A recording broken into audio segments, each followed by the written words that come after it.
Disclaimer: all topics in this video are alleged and allegedly, and they are strictly for entertainment purposes only.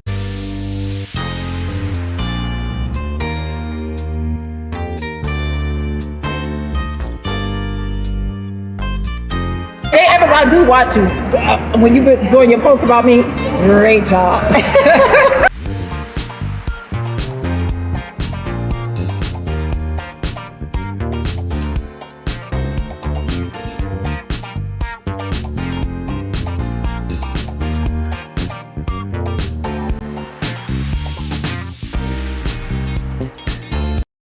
Aikisha. Hey, Queen. Hello, hello, hello. Can you see me? Yes, you look good. I see you. Thank you. How are you? I am doing well. I'm a little tired. Been dealing with them babies, child. Let me tell you, my kids wear me out, and they only 2 and 1, and they Oh, boy. really not calling my correctional officers. We were finally got out of jail over the weekend. I know y'all saw my post with me and my husband dancing because we were just so happy to be free. Yeah, you was getting it, baby. Listen, Now, honey, I ain't never been afraid of nobody's dance floor. Me or Willie. So if you don't want us to show out or show up at your party, don't invite us. Don't. okay, come through on the party. Y'all, so listen, I'm excited about this. I watch Belle Collective, so Aikisha, we gonna get into it today and get some things straight, okay? Okay, let's get it straight. We getting people. Yeah, let's get people. Okay, we getting people in the room. We getting them in the room, so everybody can pass the message. You know what I'm saying? They can relate Yeah. the messages. Because I love you on the show, and I love So Gucci. I love y'all energy. And Thank you so much. it's just a different vibe this season. Listen, look, it was needed. They made the call, and me and Gucci showed up. Look, he showed up. Okay, y'all. So Aikisha made her debut on episode 2, titled Got a Meeting in the Men's Room. Now, Aikisha, you walked on that street right there where your building was in that black outfit with the pink trim and set us on fire. And I was Yes, honey. loving He needs to train. the Queen of Jackson had arrived, and you said this: if I can't bring back Ferris Street, no one can. So today, we're going to clear up some misconceptions, learn about the Holly family legacy, get educated on Ferris Street because that's important, discuss infertility, and get to know Aikisha Cologne better because I feel like people don't really know you. In each episode they're starting to get it a little more. Okay, Yes. now what made you decide to do the show, and how do you feel about the responses you've been receiving so far? I was really excited about doing the show. I will say that. I did watch first season when I first found out about first season, and I saw, it was on OWN. Who Mhm. wouldn't be on OWN? I mean, that's an amazing network run by a Mississippian herself, owned by a Mississippian herself. And so I was so excited to see my city, where I was born and raised, being featured on a network and a platform like OWN. So I, started watching the show. And when I watched the show, I saw Letitia, who's on the show, talking about Fair Street. And that just really made, I'm like, oh my God, Fair Street, because this is something that my family and I want, like, you've heard in the show, my family has been on Fair Street for over 100 years. I have been a part, and my family has been a part of wanting this revitalization and redevelopment for a long time. My family was there when Fair Street was booming from 1896, when you got into the 30s and 40s, when you had black millionaires living on Fair Street in the 30s, 40s, 50s, because this was during segregation. So we only could support our people. We weren't allowed. You're from Jackson. We weren't allowed to go on Capitol Street. We weren't allowed to go in the Woolworths and all the other places, the McRae and the places that were there, because that wasn't for us. So Ferry Street was our own. and we supported each other. So we were able to help each other build up and grow. So money and credit was flowing up and down Fair Street. This is where our lawyers and our doctors were that saw us as patients. This is where our jewelry stores were, our grocery stores. There were 2 hospitals on Fair Street at one North End and the South End. You had everything that we needed on Fair Street. When you look at it back in the 20s, 30s, 40s, Black people were thriving. But of course, this thing called desegregation comes along. Even though we were happy where we were, we wanted to go into these places that we weren't allowed. Well, when the doors were open, we started going to those places and forgot to come back to our own. So along with that, and then of course, redlining. Redlining, for those who don't know what that is, that's when they go in and they take our neighborhood. It's like a red line. So when you went into the banks and you wanted to get money to buy a house or to start a business, they went on their map and they went to see where that red line divide was. They took the policemen and security out of our neighborhoods. They went in and raised the prices so we couldn't afford to live there. So Fair Street was a part of that red line. So you go through the 70s, you go through the 80s, drug era, and then you have what we see now as Fair Street. And so, but my family was on that street through all of that, those ups and downs. And so, you know, you hear on the show and I see comments where people are like, oh, well, if her family's been on Fair Street, why does it look the way it look? Well, we don't own the entire street, not yet. But what not yet. Let me ask this then. Since you said that and you set us up for Fair Street, we gonna go into it, okay?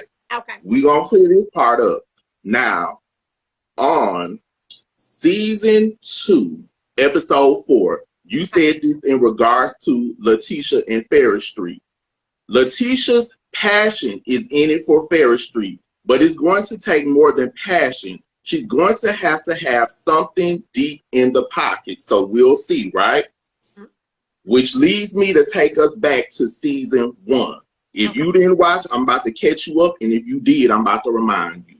Okay. Now, on season 1, episode 2, titled Wigs and Waffles, Letitia met with Miss Dorothy, who was very knowledgeable about Ferris Street. She showed Miss Dorothy the 2-story building she was interested in. She said that's kind of rare to have a 2-story building, right?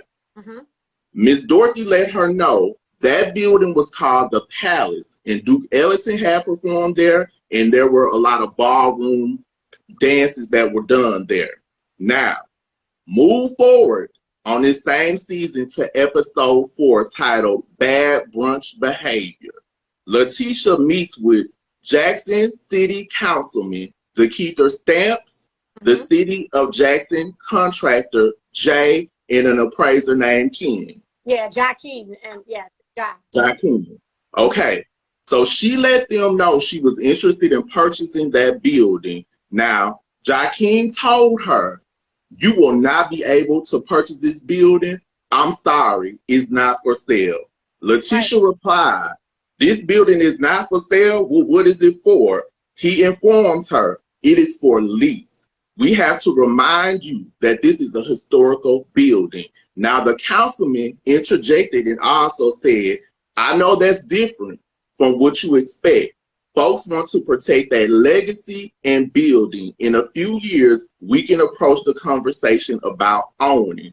Now, the appraiser Ken then told her, well, you're starting out with $500,000 for acquisition. Then for renovation costs, you have to realize this is a historic building. It's registered on the historical registry like your building is. Now, with that being said, he told her you're looking at anywhere from $900,000 to $1.5 million. Her reply was, oh, okay. Then he interjected, Jai said, Jakeem, I'm sorry, Jakeem said. His last Keaton is Keeton, Jai Keaton. Jai Keaton said, then coming up to code with some of those historic preservation requirements might cost additional funds. In her solo confessional, she said she was looking at $2 million. So Aikisha, a lot of people first took it like she's talking about Fair Street, you know, but then you come in, people have to understand it's not, you can't go to Fair Street with monopoly money. This is a historical district, and you got to have your coins. Now you're doing a multi-million-dollar project. What are your plans for your building and your land? And educate us on Fair Street, because you just can't say I want it. Yeah, you definitely can't say that. And the thing is everything, of course, Jai's a friend of mine and someone I do know that's working down there and has helped me along the way as well. The thing is that Fair Street was owned by the city, or is owned. Fair Street, I mean, most of the buildings, I'm not gonna say Fair Street, most of the buildings down there in that 200 and 300 block, except for my building and the building in front of me, are owned by JRA, which is the Jackson Redevelopment Authority. A lot of people didn't know that. So that's why when I hear all these people throwing out, well, why they didn't do this? Why they not doing that? It's public record. You can look up the owners of these buildings. JRA and the city of Jackson just got those buildings back. They did not own them before 2019 because the developer who said that he was going to come in and redo Fair Street and have Fair Street looking like Bill Street and Bourbon Street, and it was going to be this amazing entertainment and arts district. He took that money and he kited it somewhere else. If you go through Jackson and you go over in Fundren, oh, Fundren looks real good. Yes, nice. So I tell people, before you come for me and what my is done and what we have, you better start getting in those public records and look up these stories and look up what's really going on in Jackson. Because don't come for me. Because my building and my property looks good on Fair Street because it has been renovated, it has been taken care of, and we were also a part of those who were pushing to help the Alamo get renovated, and the Alamo is up and running as well. So going back to what you were saying, so that's why when people were hearing them say, oh, when he told Letitia you couldn't buy it, no, you cannot. They just released on August 1st, 2022, an RFP. An RFP, for those who do not know, is a request for proposals. Because now JRA has their buildings back and they are ready to go up for sale. So what my company and my group has done, which is the Holly Cologne Group, we are submitting a proposal. When I get off with you, I actually have a meeting with JRA. Are submitting a proposal to help and redevelop the 200 and 300 blocks of Fair Street. So that's what I'm working on. So I realized after I filmed this show, because I have my friends, I have everything that I was going to do with the land that I own on Fair Street. And after this show, and just me just realizing this is bigger than I am. Like I tell people, when I'm on Fair Street, I feel my ancestors on my shoulders. I feel them pushing me down that damn street when I'm walking on the street, telling me this is what I'm supposed to be doing. So when I felt that, I told my husband, I said, baby, this is bigger than just us bringing bricks and hops and guys and see to Fair Street. I'm going to have to do something else. So that's why we decided to come together and submit a proposal where we will try to get all of those buildings if the city allows. And we're bringing 10 to 12 businesses, restaurants, entertainment space, plaza to the Fair Street Historic District. And so for those believers out there, I need your prayers. I need your prayers because this is what I know I'm supposed to be doing. But I will say this: if we don't win the bid, and my group, my company does not get the bid, I still own my land, and I will be bringing my business. So whoever, I don't really care. It doesn't have to be my business, my company. I will be the first woman developer to do it if I'm able to get it. But if it's not, if it's someone else, and they're going to do what needs to be done to the area, I'm happy with that because my business and my property and everything, it will still benefit, and it's going to be a benefit to the entire community, not just the community, the city of Jackson and the state of Mississippi. People don't realize what it is going to bring to the city of Jackson once Fair Street is done. Fair Street runs directly into a multi-million-dollar convention center. Yes. Fair Street is in the center of downtown. Fair Street has Jackson State right there to your right, and it has the Capitol, the state capitol and governor's mansion over on your left. I mean, it's in the center of everything. So the money, the economic development is going to bring, the tax incentives is going to bring to the city of Jackson. They would be crazy to not let us do this.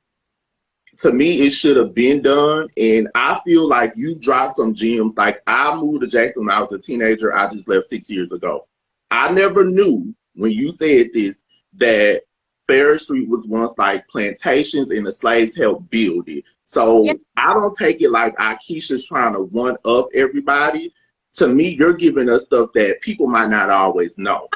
People forget, like you said, there are people right in Jackson, Mississippi who did not know the history of Ferris Street. In the 80s, when I was coming and running up and down Ferris Street, you know, going in and out of Big Apple Land and the Fish House and Birdland and all of that stuff. I mean, it was part of our culture and who we were. I never knew that, you know, until I was old enough and my grandmother and grandfather and my aunt and uncle started telling me like what it used to be. I didn't know it was a Cohia plantation. I know Cohia Street is on the end of Ferris Street where people's funeral home is, but I never knew what that was.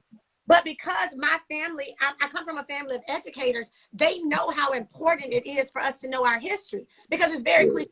But hell, if you don't know where you came from, how the hell you gonna know where you're going? You won't.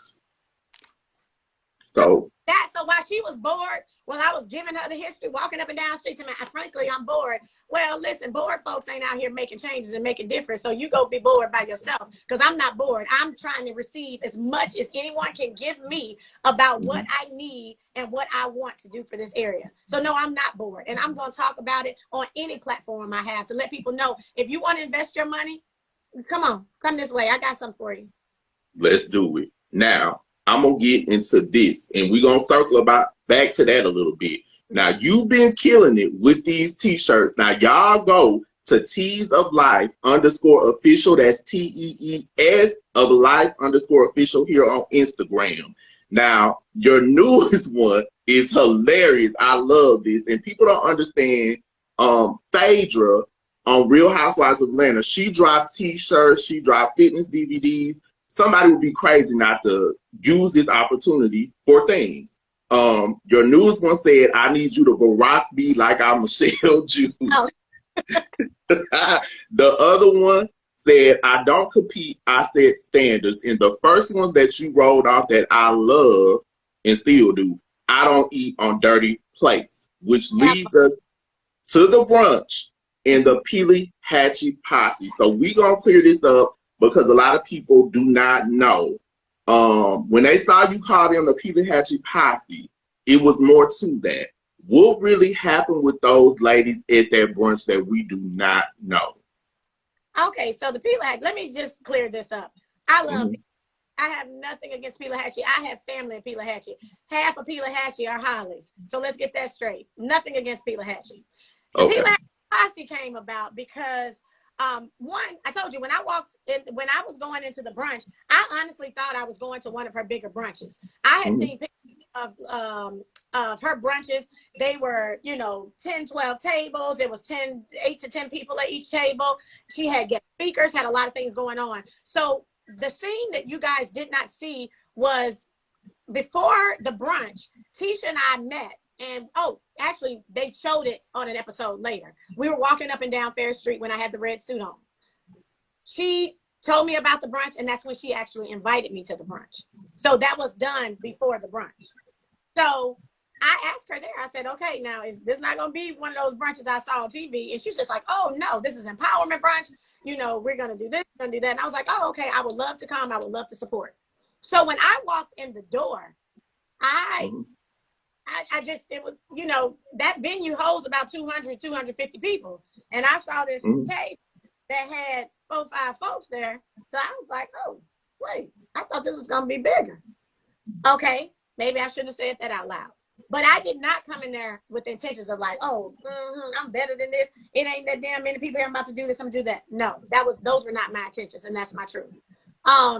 So when I sat down, other people were coming in. Well, on one side of the table, there were young ladies that I knew. They were cast members of the show.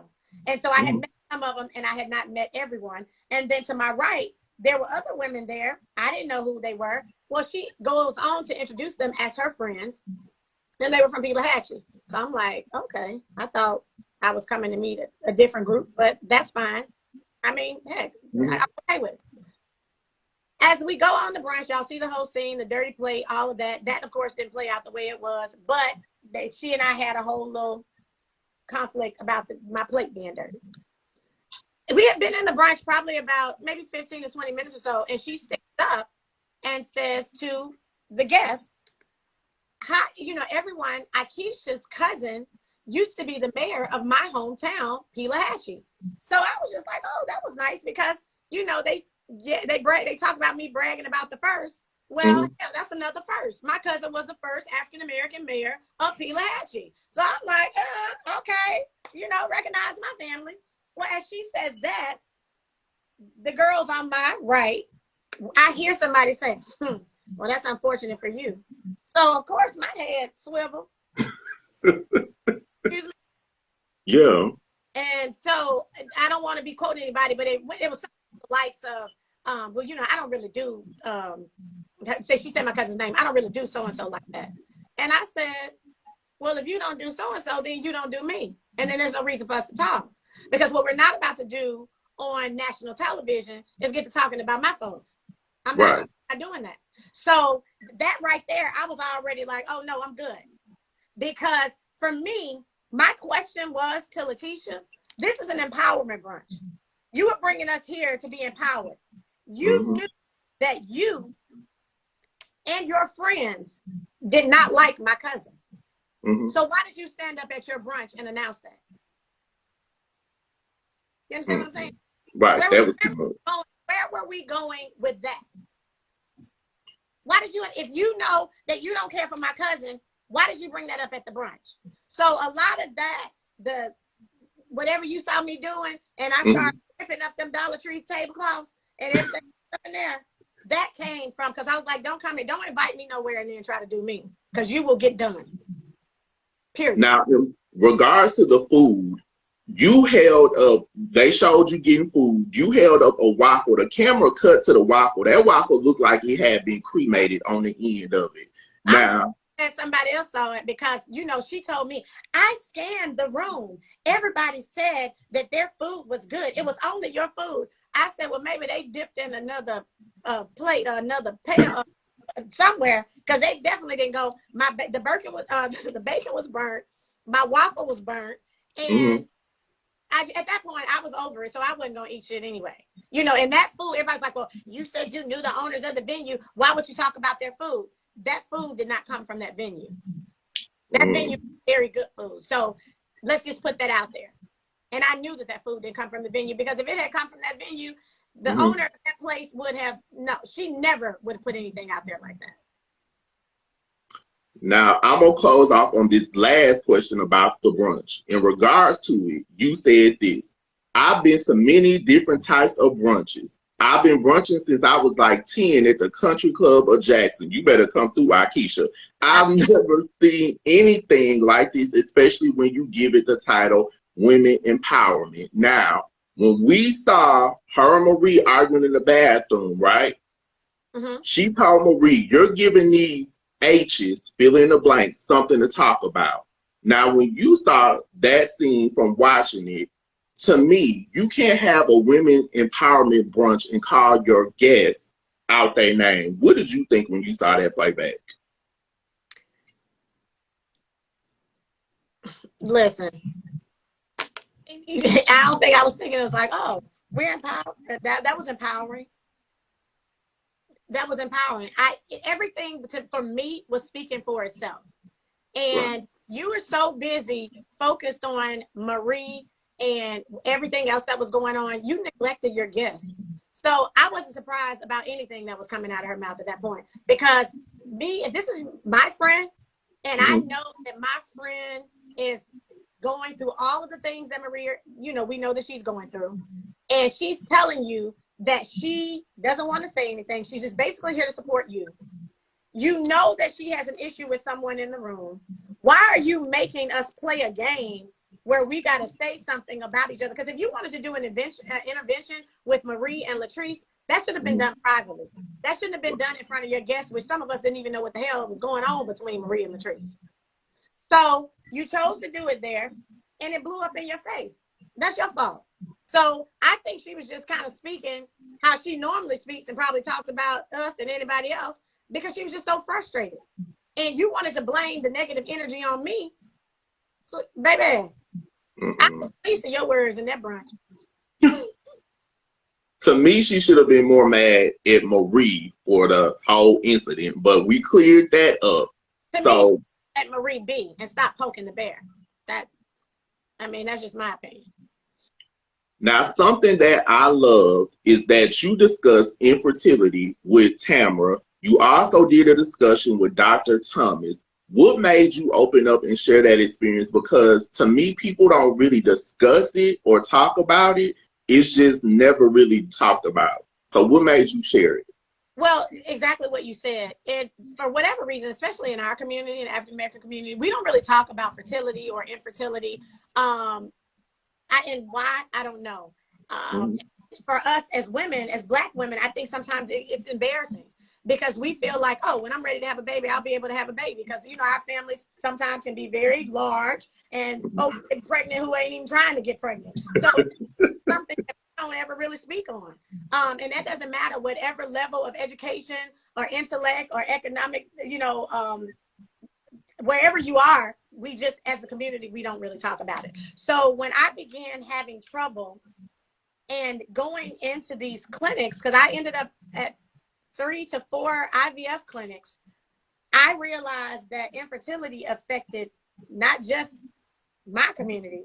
It didn't what race, color, creed, age, anything that you were. It was affecting women. And not just women, it's affecting men. And I had never heard anything about freezing your eggs. I mean, if you heard, it was something that was just, you just never really thought about it. And after experiencing that and just how the heartache and pain and exhaustion that my husband and I were going through, I said I was going to talk about this and bring it to whatever platform I had. And that was even before this show. Because I realized it's not anything to be embarrassed about. Women have more miscarriages than we know. I mean, they say 1 out of every 3 to 4 women have a miscarriage, and have miscarriages and not even know that they're having miscarriages. So I just felt that it was important to bring up and start the conversation because we need to talk more about this and know that there are other options out there for us. Even with fibroids affect all women, but in African American women, almost every woman I know has a fibroid of some kind. Yeah. So just to answer your question, yes, I just felt like I've always said, no matter what platform I have, I'm always going to talk about fertility and it needs to be something common that we start talking to our young girls about. I think it's a good thing. Even men, like you said, deal with it. A lot of men don't want to discuss it, like the low sperm count, or they just don't want to go to a doctor and get checked. Yeah. And, but I think that comes back when you want to talk about history. A lot of our ancestors and a lot of our parents and grandparents, they don't really go to the doctors. And that comes from back, they used to experiment on us. When you think about the Tuskegee experiment and all of these things happen to us. So it's hard enough to get us to go to the doctor. And then definitely going and talking about, I think I have a low sperm count, or I think I'm having problems having babies, So just getting, as a community, we need to definitely bring our health issues to the front and just promote going to see about ourselves and taking care of ourselves physically and mentally. Yes, that's important. Now, this past episode, you had a party for your baby. The ladies did not show up. When you saw the episode and their reaction, what were you thinking? Because I think, okay, it's a party for her baby. Her baby has a birthday. I would think they would show up. What did you think? I really didn't think shit because I didn't care if they showed up at my baby's party or not. I thought it was, I did invite them, and I felt like maybe they had other reasons for not coming. But then when I saw Marie's party, I laughed about it because I was just like, now this is a party I wasn't invited to, but I'm the topic of conversation. And baby, I was the belle of the ball at an event. So it was fun to me, with whatever their reasonings were for not coming. I don't give a shit. Baby, my party was better than anything. My baby's party was better than they've ever thrown. And I want to shout out to Champagne, parties, and details, because honey, you did that. What she need to be doing is handing out her card around there in Jackson so they can know how to throw an event and get some real decor up in there. Because honey, my baby's party was where all y'all needed to be, so you can get an example of party. That part.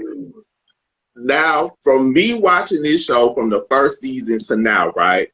Mm-hmm. I feel like people's response to you would be different. If I understand, like, even me, I'm like this when a new person comes in, I'm like, oh, why they bring a new person? Ugh. And I get to like them or I don't. But I feel like if you would have started season 1, right, you would have already had people that liked you. But when the girls are responding certain ways to you, to me, it sets a tone and it sort of plants a seed. Mm-hmm. Like, they already had a fave, so if they shade you or say something in that, oh, I don't like Aikisha either. So what do you think when you see the solo, like, confessionals that they do and the stuff that they're saying? Because I don't think they would say that stuff to your face, and I'm being real. Well, listen, this is something that me and, listen, my friends and I, in my together, have gone through forever. And I don't even know why. Like, for whatever reason, because we've been raised to have confidence, because we've been raised to keep our heads up no matter what is happening, no matter what is coming at you. For us, we've been raised that failure is not an option. So the people that I hang around, they all, we have our different personalities, but when it comes to standing our ground, being confident, I'm in an organization, I'm in a sorority that's what we stand on. Are strong, just independent, confident women. So when I hear people start talking about me or making up lies of things I said or how they think that I am, that shit rolls off my back like a duck.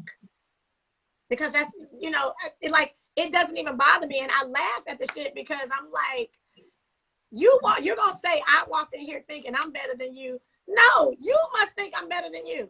Because I don't care what room I walk in or whoever walks in the room, I'm already in. I'm not looking like, look at the way she walked here. She thinks she better. I'm like, bitch, you better work. And if you walk better than mine, I'm over there trying to think, okay, now I'm going to have to do that the next time I go. Like, I don't think like, I don't. So when I'm listening to them, I was just like, damn, the hate is real. And then it became kind of disheartening because I'm like, there are women out here who really feel like this and really get intimidated when other people or other women come in the door. No, I learned a long time ago. My husband and I went to a crash course, MBA course at the University of Michigan that the NFL offered. And we had to sit down with Mr. Ross. That's who the Ross Business School is named after. And Ross School is one of the #1 business schools in the country, for you those who don't know. It's named after Mr. Steve Ross, who also owns the Miami Dolphins. He said, if you are in the room and you're the smartest person in the room, you're in the wrong room. He said, if you're in the room and you are the richest person in the room, you're in the wrong room. So I always want to be in a room where it's somebody smarter than me, where it's somebody who has more money and is wealthier than me, because these are the people I aspire to be. This is what I want to be around because these are the people I'm going to learn from. But I figured out in some of the rooms I've been in that circle, you're so busy being jealous that you can't learn. You're being jealous of somebody that you could possibly be learning from. So when I walked in the room, everybody wanted to talk about, oh, this thing, well, she running out this and telling that. These girls did the same thing. They tell what they've done. They tell their accomplishments, whether they're true or not. What is my truth? Because one thing about me that people know who know me, I do not fucking lie. Now, you may not like what I'm saying, and sometimes what I say may even get me in trouble. I've got my ass whooped plenty of times when I was a little girl for just telling the truth.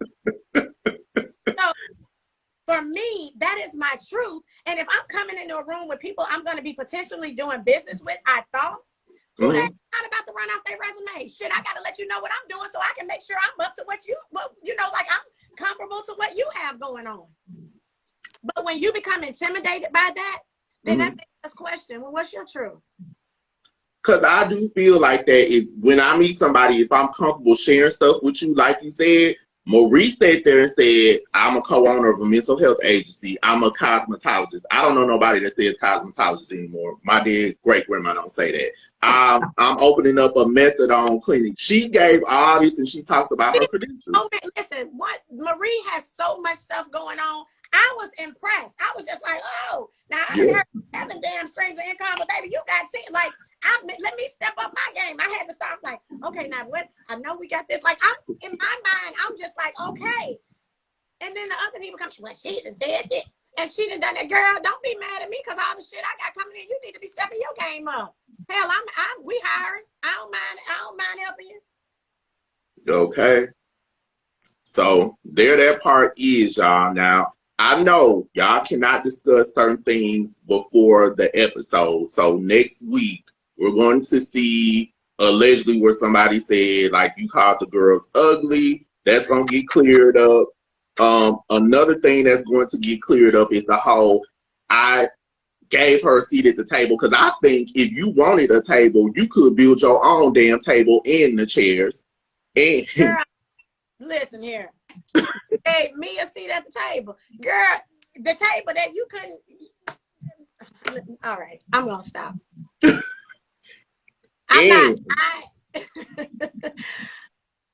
Listen, thank you for giving me a seat at the table. Thank you. No. I'm gonna leave that right there. Cause child, the tables I sit at, honey, your ass probably couldn't even fit under. Don't do me. Like, now I know you can't give away the details about the reunion. According to Carlos King, the reunion was just done. It was 6 hours. So I'm just going to ask you this, and you can say yes or no. Are we going to get our lives off of this reunion? Honey, you gonna get your life. You gonna get somebody else's life. You gonna, baby, it goes down. No, I mean, it's a good reunion. It's a good reunion. I just hope that, you know, everything is going to be able to be seen. Things get cleared up for people. I hope everybody gets their questions answered. I hope we got questions answered today. You need to try to take some questions from down under, because I see, honey, them comments are popping down there. Okay, I'm going to ask them some questions. But let me ask you this last one. Then if y'all got a question, y'all roll it out. What do you want people to know about Aikisha Clone? Just know that I am living my truth, that I am real, and don't let this show get you confused about who I am. Because this is real life for me and my family. And, you know, you see things on TV and you think that a certain type of way, and then you see somebody in real life, and I'm just leaving like that. Don't come to me with that bullshit, period.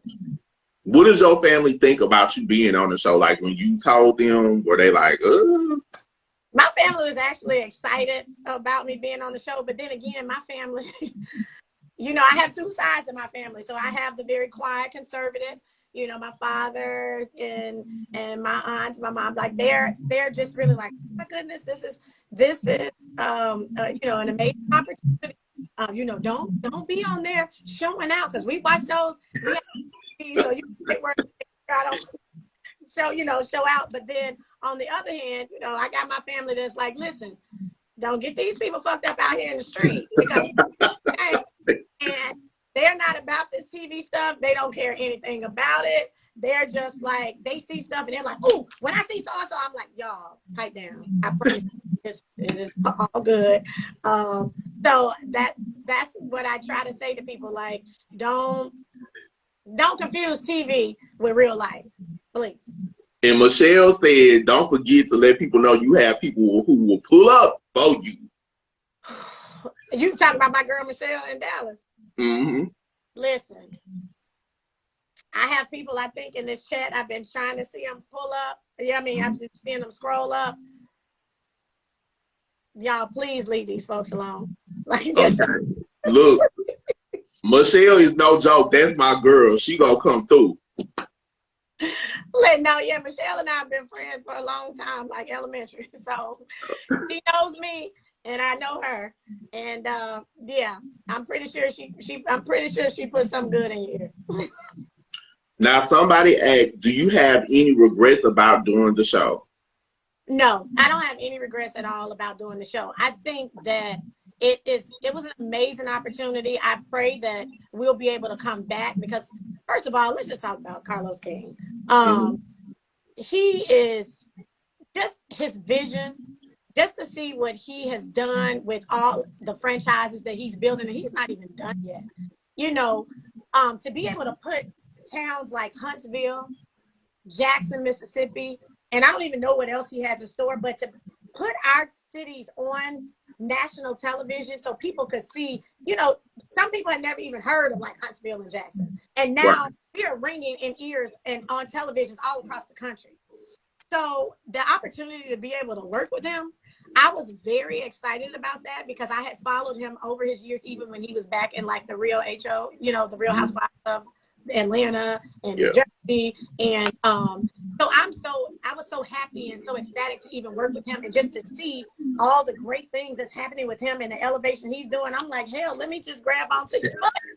Guys, I'm with you because it goes back to what we were just saying before. You want to align yourself with people who are doing great things. Right. So you know, what you were talking about, why the women were responding this way. I never would respond if anybody was saying the things that they were doing, because that makes me want to up my game and wants me to be in the room with these people. So I don't regret it because I feel like it's only up from here. Being surrounding myself with those type of people. He's the type of person that wants to see the best out of all of us. He wants to see, you know, our family stories, but also show people what we are actually doing in our businesses. It's not just all drama. It's not just a bunch of mess. Like, this is one of the first shows I see where you see us people going into their offices, showing their business, showing the things that they have, the things they're doing in the community. And I love that. So no, I do not regret it. I can say that today. I don't know what it'll be, you know, after season 3, 4, 5, 6, because I'm gonna put that in the universe. But as of now, today, I think the experience was great. My husband and I are happy that we did it, and we look forward to hopefully doing it again. Your husband got a question. He said, can you bring him a beer? That's why I started laughing. You know what? My husband, you know what? Get your No, I love my husband. Can you do this though, Aikisha? Because I want people to know this too. When you talked about like the band hall at Lanier, I went to Lanier. It was named after your grandfather. Can you share some of the things about your family again? Because I love that. Well, the thing is, it's seen on there like Marie and I were going back and back, and I was reading off whatever. I was really, when she said 833, I'm like, listen, I went to St. Joe and I went to Callaway, but we all know that 833, that Lanier School and Jim Hill High School, they have serious ass history. Yes. And Lanier and Jim Hill were the only two schools for Blacks when we went through, you know, before segregation, during segregation, and then after segregation. Of course, we were able to go to the Provines, Callaways, Merles, and all that. All of those schools were white. So my grandfather taught and directed the band at Lanier and Jim Hill at the same time. Because yes, when you come through the 40s, 50s, and 60s, that was my grandfather. My uncle took over Lanier's band after my grandfather left, and my dad took over Lanier's band after my uncle left. Because my uncle left and went to Jackson State. He was in the music department at I love Jackson State University. He was also the associate dean of liberal arts. So what I was saying to her is just like, listen, honey, Lanier's homecoming is just like coming back to the State's homecoming. That history and the people who went to high school, there's a pride when you say 833. So I was kind of like, girl, I see you. The music hall's named after my grandfather. I've been a part of Lanier High School my entire life. My sister graduated from Lanier High School. So I was really kind of like up and like, girl, yes, I love her. And it was shown, of course, another kind of way, and I don't give a shit. But that's my family history. So when you go into the music hall, that is named after Kermit Wells Holly Senior, but there are over 60 years of education in Lanier High School by Hollis. My dad taught there, and he was the band director. So, history, y'all. yes. Somebody else wanted to know, how do you feel about being chosen to be on the show? It was an honor.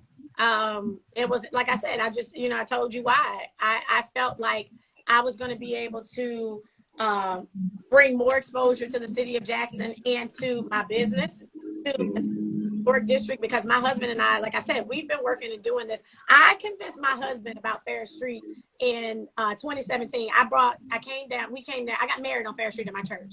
And all of Willie's family from the Bronx came down, from New York, all across the country, his old teammates, they come down to our wedding. So what I did is, for those of you who are from Jackson and remember Jackson in the 80s, there used to be a Fair Street Festival, the old Fair Street Festival, not the new thing that they put together. I'm talking about when you go down the Fair Street Festival and you go to the gospel tent, you go to the blues tent, you walk up and down the street, everything was free. People just had an amazing time. I wanted to recreate that for my rehearsal dinner. So I didn't have like a traditional rehearsal dinner. I had my friends who are police officers and sheriffs and whatever, block that street off, and we had a street festival on our property. I had food on one side, one part of the property that we on, and in our parking lot and in the street area, I had a blues band. I had vendors up. I had popcorn, I had bar, it looked like a festival. You were able to go to each one of these vendors and get popsicles, food, all of my great eats on Fair Street. I had Big Apple Inn catered in. I had Johnny T's, they catered it in. I had barbecue, everything. It was just recreating this Fair Street Festival. So saying that to say, after Willie's friends were just like, what is, they were seeing the markers of the blues trail. They were seeing the history and what Fair Street was. And they were just like, this place is amazing. What is this? So I was able to give them the history of it and then tell my husband, like, okay, after we do our bar in the Bronx, 2017, we knew we were going to start the process in 2018 of opening Bricks and Hops in the Bronx. I was like, I want to bring Bricks and Hops to Jackson. And he saw the video. And his family saw the vision. And so after we finished up with what we opened 2019 of Bricks and Hops in the Bronx. Well, we opened on June 6th. I found out I was pregnant June 21st. Oh. So I wasn't able to travel and do, so I had started the process of what we were going to do in Jackson, but I was doing it all virtually. Then I had my son February 2020. COVID hit March 2020. So everything had to go on hold. So this goes back to when a lot of people saying too, like, oh, why is she doing this just because she's on the show? No, these were way before this show. This was in the plans before. So we went through the process 2020, 2021. Then that's when we started going back into Jackson. I was getting everything done. Found out that I was going to be doing the show. So why not feature that? Right. Because that's what it's about. That, even the teaser, the treatment for the show first season said about these women coming together to help redevelop the Fair Street. So it's an honor. And I'm just so happy that OWN and Kingdom Reign and myself, we are going to be able to bring Fair Street to the world. Yes, I love it. So we're about to wrap up because Aikisha said she got a call. I want to ask you this real quick because people don't even talk about this. I was just home like a couple of weeks ago, right? And I was just riding around looking, so I saw like the Metro. Y'all remember the Metro Mall was the mall back in the day, baby. Yeah, photos was the shit. Okay. Now, I've never really understood this. Like if you come to Jackson, you want a little entertainment, people go to the casinos, right? They have to go to Vicksburg, that's closest to Jackson. Now, from my understanding, and you can correct me if I'm wrong, they've always said something about it has to be on water for the casino. It can't be on land for whatever reason. But I'm sorry. I looked at the Metro Center Mall. I think a businesswoman bought it. I saw a few stores open. To me, it would make sense to change that mall into a casino. People would flock to Jackson. It would thrive. You would have people from Vicksburg coming there, and it's huge. It's the parking and everything. What do you think about that? You know what? I don't know the laws or the rules on that, but I have heard what you said. So that's why even in Vicksburg and in Biloxi and in Tunica, most of our casinos are on water. Why? I don't know. So I don't really want to speak on it because I do not know the laws or why it's that way. But we definitely need to do something with the Metro Center Mall. I mean, that is it's a huge, I mean, building, square footage. And but there are a lot of things that need to happen in Jackson. So I mean, that would be a whole entire interview, and I don't even know if I'm equipped to even speak on that. But we could get some of my friends on here with City Council. I have some very close friends who are on City Council, so I think that may be something else that we could probably do in the future. But as far as Fair Street, we are definitely in the works of bringing an entertainment and business district back to that area. And it's going to be exactly what Jackson needs. And it's going to bring the influx of people, not only outside visitors, but our locals will have something that they will be able to frequent and just go down and have a good time. A lot of people don't realize when you look at the crime that's going on across the country, and even right in Jackson, it's always having those type of areas get people to go to a place where they're able to release, where they're able to go and have a good time. So they're not thinking about going to shoot up and kill anybody and go rob them, because you're able to go down and express yourself in music and in art.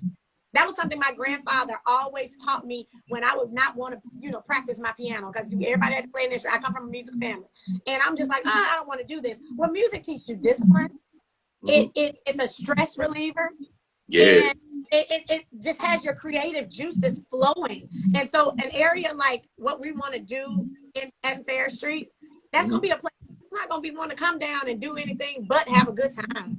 Yes. That's what my focus is on right now, because we have to change the perception of what people think about Jackson and about Mississippi. Because it's not true. No, it's not. Jackson has some amazing people, and that's one thing that we do highlight in this show. All of the women, whether we get along or not, they all are doing very well, and they're exceptionally well in their lanes. And I am happy to be a part of a cast that is doing that, and I'm happy that the six of us, we're putting Jackson on the map. I mean, whether we like each other or not, at the end of the day, hell, people know about Jackson because of these six women. Yes, and I love the show. I think y'all all are hilarious. I love you, and I thank you so much for doing this. You didn't even have to do this. So y'all tune in to Belle Collective. Go follow Teas of Life _official and order y'all t-shirts. And Aikisha, I just think you a boss, and I'm ready to see everything you do. Thank you so much. Thank you. I really appreciate it, and I appreciate your support and your prayers, because listen, we need them. You got it. So y'all tune in this Friday, because we're gonna clear it up what they were saying about last week, baby. Yes, indeed. Thank you so much for having me, and thank you to all my friends and family in those comments. I think they were down there trying to come from, but I know y'all cleared them. Oh, baby, they can't mess with you, Queen. Y'all already team Aikisha. We gonna clear them out. Baby, they know one thing about my friends. They know how to gather the girls, and baby, they'll clear a bitch quick. I tell you, and my family. So, no, it's all love. It's all fun. Thank y'all. We love you. Thank you, Queen. Yes, I'll be talking to you soon. We'll try to get back together after this reunion, baby. Okay. All right. Bye, y'all.